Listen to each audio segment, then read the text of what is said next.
Hoy nos acompaña Miguel Ángel Moratinos, alto representante de Naciones Unidas para la Alianza de Civilizaciones, con una larga carrera diplomática a sus espaldas. Su experiencia en Oriente Próximo, entre otros cargos, le llevó a ser el representante de la Unión Europea para el proceso de paz árabe-israelí entre los años 1996 y 2003. Posteriormente ocupó la cartera ministerial de Asuntos Exteriores del Gobierno de España entre los años 2004 a 2010, viviendo momentos tan decisivos como la retirada de las tropas españolas de Irak.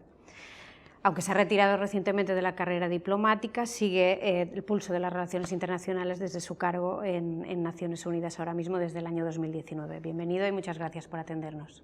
Pues muchas gracias por invitarme, es un placer estar en la agrupación socialista de Mahón. Aquí he estado en distintas ocasiones y siempre es un placer compartir, ¿no?, experiencias y visiones de este mundo que nos ha tocado vivir, que es un mundo en cambio, en transformación y, bueno, enormemente desafiante para todos nosotros. Pues vamos a ello. La Alianza nació tras los trágicos atentados del 11M de Madrid, con el objetivo de evitar que ese terrorismo salvaje continuara creciendo. 15 años después, este mismo lunes, la Coalición Internacional para derrotar al ISIS reactivaba su compromiso para terminar con esta organización terrorista por todos los medios, incluidos los militares. ¿Cómo ve usted o cuál cree que debería ser el papel que debe jugar la Alianza ahora mismo en este contexto? Bueno, la Alianza de Civilizaciones surgió con una iniciativa del gobierno del presidente José Luis Rodríguez Zapatero.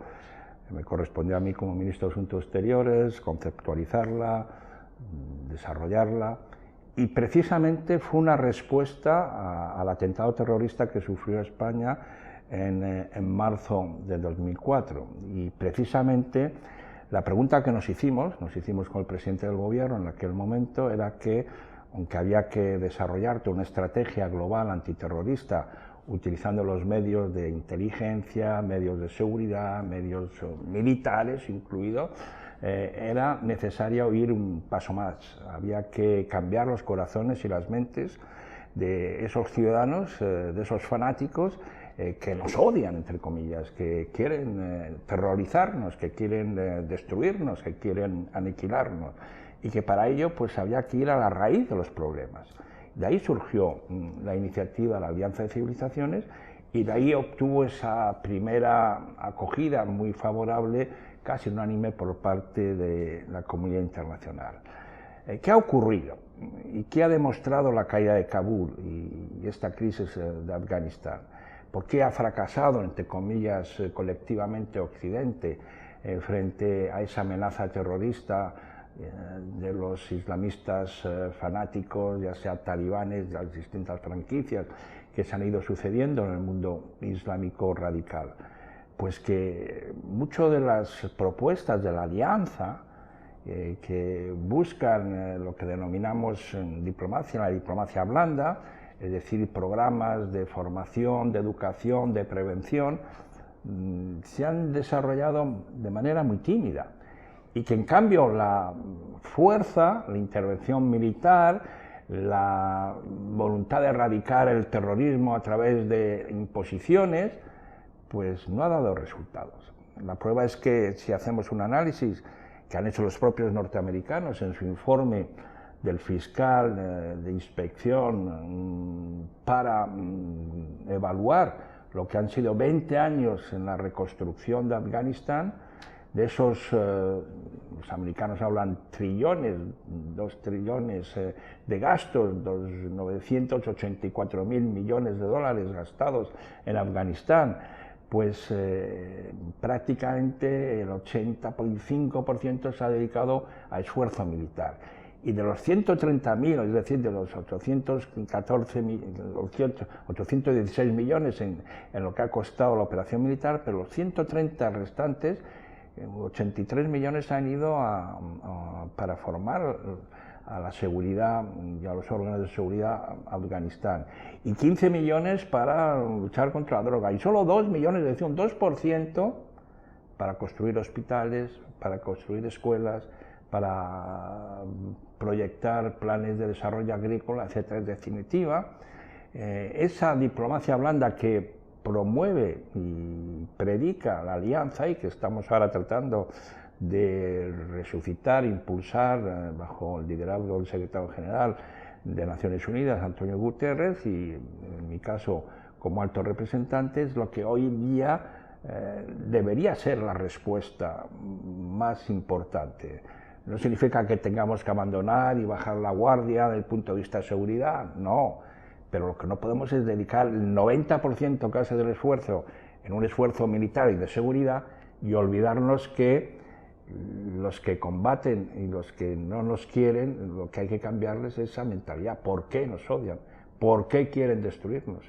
Es que por la desaparición de Osama Bin Laden se ha logrado una mejora en la lucha o el entendimiento. Es que si miramos hacia atrás, desde la caída de las Torres Gemelas, el mundo es hoy más seguro, Occidente se siente más seguro. Por lo tanto, tenemos que hacer una revisión profunda sobre la estrategia de seguridad desde el punto de vista occidental. Entonces, ¿usted cree que la diplomacia preventiva sí ahora tiene un espacio que jugar en la política internacional? La diplomacia, yo soy un diplomático de profesión, de carrera y aparte de político, pero son cosas que se complementan plenamente. Ha tenido a lo largo de la historia siempre una dimensión de negociación y de resolución de conflictos. Y sin embargo la prevención, que forma parte del ser, del ADN de una verdadera diplomacia, no se ha desarrollado. No nos gusta prevenir los conflictos, o si nos gusta, prácticamente no dedicamos el esfuerzo necesario. Si hacemos autocrítica y miramos los ministerios de Asuntos Exteriores del mundo occidental y de cualquier otro ministerio, el gasto, el esfuerzo se lleva en la gestión de crisis o en la poscrisis, después del conflicto. Pero ¿cuánto esfuerzo hemos hecho en prevención? Poco. De ahí que la Alianza de Civilizaciones tengamos ahora 4 pilares de actuaciones, pero uno de ellos, el principal, el inicial, digamos el de mayor esfuerzo, es el de la prevención.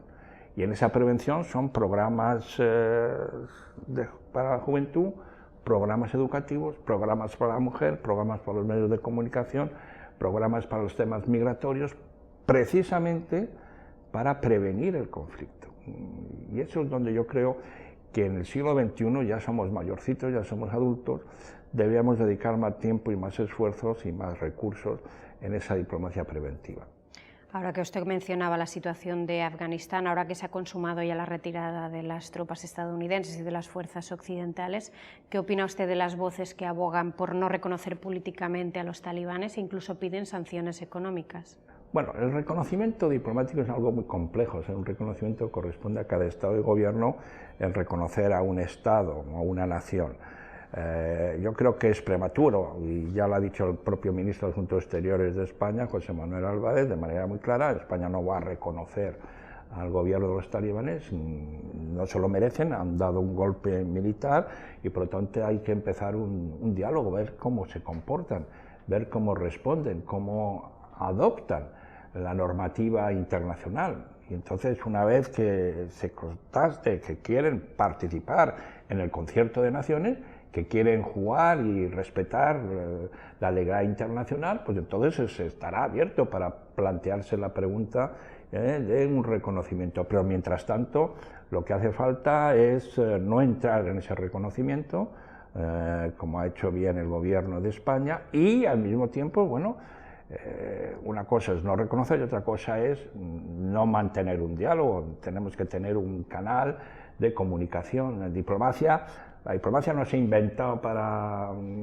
llevarnos bien con nuestros amigos y nuestros socios. La diplomacia se ha inventado para negociar con los adversarios, con los que no piensan como nosotros.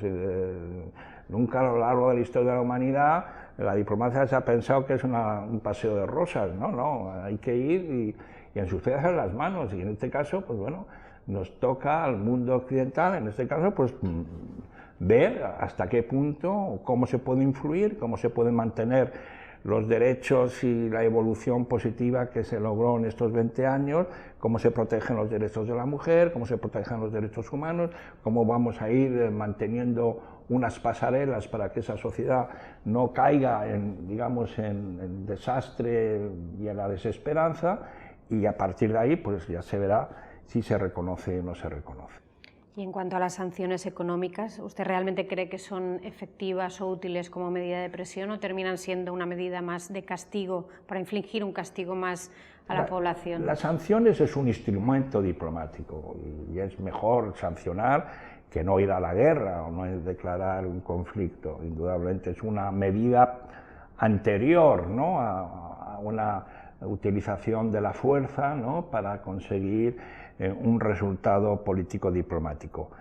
Pero sancionar por sancionar, y sancionar de cualquier manera, sin sancionar sin un análisis del contexto y las consecuencias, yo no lo favorecería, ¿no? Hay que ver si las sanciones económicas los que van a sufrir son la propia población. Ahora hemos caído últimamente en Occidente de que lo único que sabemos hacer es denunciar, declarar y sancionar. No, hay que hacer falta iniciativa diplomática para ver cómo podemos tener impacto sobre la gente que está sufriendo y a la que tenemos que acudir con resultados y con ayuda. Por lo tanto, sancionar, veremos a ver cómo se comportan, es lo que antes decía, si hay una apertura, si hay un respeto a lo que es nuestro marco de relación con ellos, pues no. Pero si hace falta mostrar de que no pueden seguir, bueno, la sanción puede ser el no reconocimiento. Hay muchos tipos de sanciones, pero sancionar por sancionar inmediatamente como la única respuesta, que parece que, como no tenemos otra respuesta o no tenemos ni el valor ni la valentía de iniciar una operación, digamos, diplomática de envergadura, sancionamos. Y entonces nos quedamos tranquilos cuando hemos sancionado. No, yo creo que hay que sancionar sabiendo cuáles son las consecuencias. Ha habido sanciones que han tenido un gran éxito diplomático, que era el caso de Sudáfrica. Sí, ahí la comunidad internacional en su totalidad sancionó el régimen del apartheid. Y ahí sí tuvo efecto. Y había unos objetivos claros que perseguía. Ahí todo el mundo aprobó las sanciones, pero a veces sancionamos sin darnos cuenta que, primero, no se beneficia a la población, segundo, se refuerza al sector más intransigente del país, que precisamente son los que no nos entendemos, y luego la mantenemos de manera automática y no sabemos salir de las sanciones, ¿no? Por lo tanto, el tema de las sanciones es un tema como todo, hay que estudiarlo bien, hay que ver las consecuencias a corto, medio, largo plazo, y a partir de ahí, bueno, pues si hay que sancionar, se sanciona, pero no sancionar como única salida que tenemos, porque es la más fácil y la más, digamos, menos costosa políticamente. En los inicios de su carrera usted estuvo destinado en Marruecos, con su experiencia como ministro de Exteriores y como diplomático. ¿Cómo ve las relaciones actuales entre España y Marruecos después de la crisis? Yo creo que ha habido España y Marruecos son dos grandes países amigos, vecinos, tan cerca y tan lejos, ¿no? A veces nos alejamos cuando estamos tan cerca. No puede concebirse ni ahora, ni a medio plazo, ni en el futuro, una mala relación entre España y Marruecos. Y por lo tanto, España y Marruecos se van a entender, estoy convencido, y de hecho ya los últimos movimientos y declaraciones por ambas partes han mostrado esta voluntad de rehacerla y reconstruir la confianza, que es lo que a veces se pierde, y lo que nunca se debe perder con Marruecos es la confianza, el poder tener una relación transparente, el que confiemos en uno sobre el otro, ¿no? Y el que construyamos juntos un futuro. El futuro geopolítico del nuevo mundo nos puede brindar a España y Marruecos muchas bazas positivas para ambos países. El futuro de las relaciones entre África y Europa es una realidad. El continente africano se despierta, avanza, se desarrolla. Y a Europa, miran a Europa y Europa mira a África. ¿Y dónde está en el centro? ¿Quién se encuentra en el centro? ¿Cuál es el punto de gravedad? España y Marruecos, el estrecho de Gibraltar.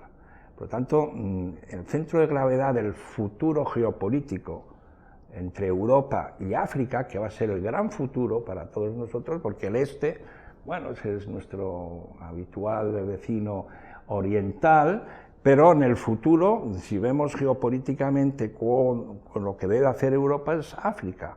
Y ahí España y Marruecos van a tener que construir una relación, una alianza fuerte, ¿no? Por lo tanto, estoy convencido de que las relaciones serán muy fructíferas. Yo, desde luego, tengo con el Reino de Marruecos, Su Majestad el Rey, con todos los interlocutores, una gran relación, amistad y cooperación, y sé que el actual gobierno español tiene la misma voluntad y el mismo deseo, y de hecho las últimas declaraciones, como antes señalaba, han demostrado que van en esa dirección. Los migrantes estuvieron en el centro de esa crisis con Marruecos recientemente, un fenómeno el de la inmigración que no para de crecer y, bueno, según Naciones Unidas, más de 40.000 personas han perdido la vida en todo el mundo desde 2014 por este motivo. Hay noticias incluso estos días que hablan de que parte de la Unión Europea quiere poner límites a la entrada de refugiados afganos. ¿Cuál cree usted que debe ser la postura de la Unión Europea frente a estas personas? La inmigración ha existido a lo largo de toda la historia de la humanidad, y los grandes movimientos humanos son los que han producido grandes beneficios a los distintos países que han recibido migrantes, ¿no? Desde los propios Estados Unidos hasta la propia Unión Europea y países europeos, ¿no? La inmigración es una realidad en la que no podemos ignorarla. Europa necesita mano de obra si queremos seguir teniendo un nivel productivo y de desarrollo económico que nos permita competir y ser, digamos, actores económicos importantes en el siglo XXI. Somos una demografía, unos países que envejecemos y por tanto necesitamos gente. Y los africanos que nos miran por su situación económica, social, política en algunos casos, bueno, miran con deseos. Lo que hace falta es, como hicimos en nuestros gobiernos, a nosotros nos tocó vivir una de las crisis migratorias más importantes, ahora ya digamos que sigue estando presente en la agenda política, pues yo recuerdo en el año 2006-2007, donde francamente tuvimos una crisis muy fuerte migratoria. ¿Qué hicimos? Pues poner, como en todos estos casos conflictivos, a las partes juntas, ¿no? Y por eso fuimos a Rabat, hicimos la conferencia de Rabat. Hay un esfuerzo entre países de origen, de tránsito y de destino, y tenemos entre todos que gestionar y regular de manera positiva, creando desarrollo en el sur, mejorando las condiciones de visado de entrada legal y las corrientes legales de migración, y creando las condiciones para que esa migración pues pueda recibir, digamos, una acogida digna, como todo ser humano merece, ¿no? La Europa, esta nueva Europa que ha vivido ya varias crisis y que está buscándose y que tiene que salir de esta crisis pues mirando hacia el futuro con un relato nuevo y una nueva ambición política, pues tiene que abandonar estos miedos y estas actitudes. Parece ser que lo único que les preocupa de Afganistán es recibir refugiados.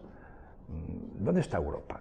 ¿Dónde está el alma de Europa? El alma de Europa está en los derechos humanos, en el respeto de la vida, en el respeto de las personas, en la acogida y, por lo tanto, el demostrar que nuestros valores y nuestros principios son los más válidos. ¿Cómo vamos a defender esos valores si porque unos ciudadanos que buscan ansiosamente y dignamente una vida, su propia existencia, su propia supervivencia, y les denegamos la llegada y un cauce jurídico legalmente aceptable de Naciones Unidas? Parece que nos olvidamos del derecho de asilo, parece que no han existido las normas internacionales, parece que Ginebra no se debe aplicar. No, ahora parece que todos tenemos miedo y nos asustan, ¿no? Llegan los refugiados y pueden ser terroristas, y pueden ser talibanes ocultos, y empiezan ese discurso populista inaceptable en una sociedad democrática, libre y solidaria como tiene que ser la europea. Si Europa pierde el alma, perderemos, como estamos perdiendo muchas batallas políticas en la nueva geopolítica. ¿Cómo vamos a defender que Europa sea indispensable si no somos capaces ni siquiera de gestionar la llegada de unos miles de afganos? Miles, no estamos hablando de afganizar a Europa, estamos hablando de recoger a unos ciudadanos y unas mujeres afganas que reclaman y que ansían tener una vida digna en nuestras capitales y en nuestros países, ¿no? Por lo tanto, yo espero que algunos países del norte o del este reflexionen un poco más, ¿no? Yo creo que en ese sentido España estamos dando una lección de solidaridad internacional. La única iniciativa, el primer día cuando se reúne el Consejo de Ministros de Asuntos Exteriores de la Unión Europea para tratar la crisis afgana, pues la única iniciativa la lleva el gobierno de Pedro Sánchez y el ministro José Manuel Álvarez, proponiendo que todos los funcionarios que han trabajado en la Unión Europea serán acogidos en primer lugar en España. Eso es una iniciativa valiente, solidaria, que responde a los principios y a la gravedad de la crisis. Los otros, silenciosos. Vamos a ver, que nos llegan unos afganos, esos, y luego decir todos que no nos gusta el burka, que no nos gusta la yihad. Bueno, ser solidario, ayuda a los que no quieren ni siquiera burka, pero no. Por lo tanto, hace falta liderazgo, y en ese sentido España da una muestra, y el gobierno del señor Sánchez ha dado una muestra de liderazgo claro.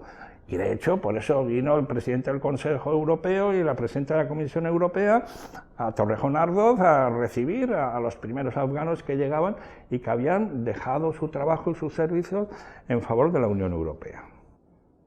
Usted ha manifestado en alguna ocasión que la Unión Europea ha practicado un cierto seguidismo de Estados Unidos en política exterior y relaciones internacionales. ¿Cree que eso sigue siendo así?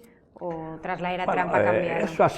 Eso ha sido una realidad en las últimas décadas, pero yo creo que hoy, después de lo que ha ocurrido en Kabul, me imagino, espero, deseo, de que siendo y manteniendo nuestra alianza y nuestra buena relación con Estados Unidos, que debe de ser un actor indispensable en el nuevo mundo que vamos a construir, defendiendo eso, porque no nos lleva a tener ningún problema, digamos, contraindicación, no tener una buena relación con Estados Unidos. Eso sí, lo que tenemos que defender son nuestros intereses, y no tenemos que esperar a que Washington nos decida cuándo tenemos que salir o cuándo tenemos que entrar, o cuándo nos tenemos que callar o cuándo tenemos que intervenir. Yo creo que Europa ya es suficientemente madura, y si no lo hacemos ahora, y ya lo vimos en el periodo de Trump, es que para ahora parece ser que se vuelve a las andadas, ¿no? La demostración de lo que ha ocurrido en Afganistán es que Estados Unidos decide y, claro, paga el precio de esa decisión, pero nos arrastra a todos nosotros. Todos nosotros sabemos, la prueba es que sus socios más íntimos, más cercanos, como es el Reino Unido, en el debate en el Parlamento británico hubo críticas muy fuertes en lo que ha sido el comportamiento y la reacción norteamericana, y que por lo tanto que el propio Reino Unido busque su propia autonomía estratégica, pues que menos que la Unión Europea busquemos también nuestra autonomía estratégica. ¿A qué vamos a esperar más? No tenemos que esperar más, tenemos que ya establecer un mecanismo de seguridad y defensa propio. No significa abandonar la Alianza Atlántica, ¿no?, sino ser complementarios con los esfuerzos que se pueden hacer en la Alianza Atlántica, pero en los temas en donde los intereses vitales europeos se pongan en peligro o se pongan en cuestión, pues de tener nosotros la capacidad de decisión. Yo creo que ya con más de 60 años de vida que tiene la Unión Europea, pues ya es hora de que, antes de llegar a la jubilación, pues nos despertemos y hagamos nuestra propia política. ¿Y cuál debería ser el papel de España en esa política exterior europea? Bueno, el papel de España es cada vez mayor e importante. Yo creo que cuando ingresamos en la Unión Europea, pues ingresamos con mucha modestia, y yo creo que bien, para aprender, escuchar, ser respetuosos con los padres fundadores y con los países que iniciaron esta maravillosa aventura que es la Unión Europea, pero ya progresivamente hemos ido ocupando cada vez mayor capacidad de influencia y de decisión dentro de lo que es la Unión Europea. Se ha demostrado también de que simplemente el tándem franco-alemán, que es fundamental, es indispensable, pero no es suficiente. Es como todo en la vida, la gente parece que cree que estamos en los mismos años de hace 50, 40 años, ¿no? Y por lo tanto, lo que tiene que hacer España es formar parte de aquel núcleo duro que se está formando, que se está configurando, para que Europa tenga un nuevo relato, tenga una nueva ambición política y pueda desempeñar el papel que le corresponde en este mundo nuevo y diferente que nos ha tocado vivir.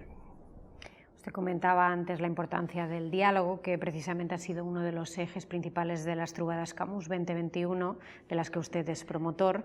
En alguna ocasión usted también ha mencionado su idea de hacer de Menorca un Davos cultural. Ahora que la isla está viviendo una especie de explosión en este aspecto, ¿ve ese objetivo más cerca? Hombre, sí, sabe que este año en las jornadas en los Trobades y Premios Mediterráneos Albert Camus, que he promovido desde hace ya 5 años, este año precisamente, el tema era una frase brillante de Albert Camus, era "no hay vida sin diálogo". Y sobre esa temática se debatió, artistas, pensadores, filósofos, cantantes, periodistas, etc. Yo creo que Menorca lo que ofrece es precisamente recuperar el sentido del pensamiento del sur, porque hemos estado demasiado vinculados a un pensamiento del norte. Y yo creo que ese mini Davos cultural creativo, ese punto de encuentro de pensamiento crítico, es hoy día más necesario que nunca, que Menorca lo tenga y que Menorca pueda beneficiarse de este cruce de conocimiento, de experiencia. Creo que es una ventaja. Por ello, animo a los menorquines y menorquinas y a todo el mundo, no solamente a las instituciones locales que nos están ayudando mucho con las Trobades, pero al empresariado menorquín que se comprometa más, ¿no? Se comprometa más con esta iniciativa, porque en definitiva lo que está en juego es a dónde vamos, ¿no? Hay una gran confusión y lo que hace falta es encontrar ese mecanismo, y uno de ellos es cómo se dialoga, cuál es el precio del diálogo y cómo hay que desarrollar pues esta filosofía camusiana, que es fundamental para entender mejor los problemas o los interrogantes de este siglo XXI. Pues hasta aquí nuestra entrevista. Muchísimas gracias por su tiempo y hasta la próxima. Pues nada, un placer, siempre es un placer estar aquí en la sede. Muchas gracias.